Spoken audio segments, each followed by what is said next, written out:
আজকে পাখিটার বয়স 5 দিন।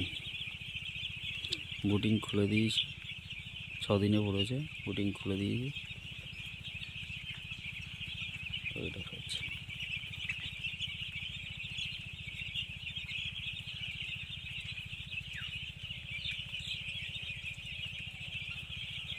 শীতকালে বাচ্চা পাখিতে যদি আমরা কোনো একটা ইঞ্জেকশান করে দিই, যেমন জ্যান্টা, অ্যামাকাসিন, এসব ধরনের ইঞ্জেকশানগুলো করে দিই, তাহলে পাখির কুসুম অ্যাবজর্বটা ভালো হয় এবং অ্যান্টিবায়োটিক তো চলছেই, এটা ভালো হবে এবং মর্টালিটিটা কম থাকবে।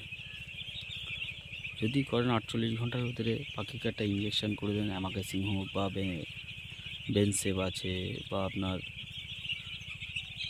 জেন্টা আছে, যেটা আপনার সুবিধা সেটা একটা করে দেন। করে দিলে খুব ভালো পাখি, এটা ভালো থাকবে, গ্রোথটা, পাখির মর্টালিটিটা কম হবে ছোটো পাখির ক্ষেত্রে। এবং বাচ্চা পাখিতে যদি টার্বো ফিডার দেওয়া যায়, টার্বো হপার দেওয়া যায়, টার্বো ফিডার দিলে পাখিটা ভালো খায়, একটু খেয়াল রাখবেন।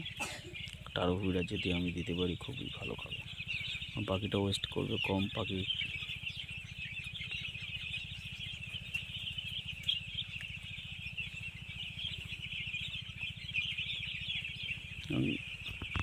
সিলিং খুলবেন না, ফট করে সিলিং খুলবেন না, একটু পদিকে পদ্ম দেওয়া আছে, একটু হাওয়া বাতাস খেলার জন্য খুলে দেওয়া হয়েছে এদিকটা, এই দিকটা।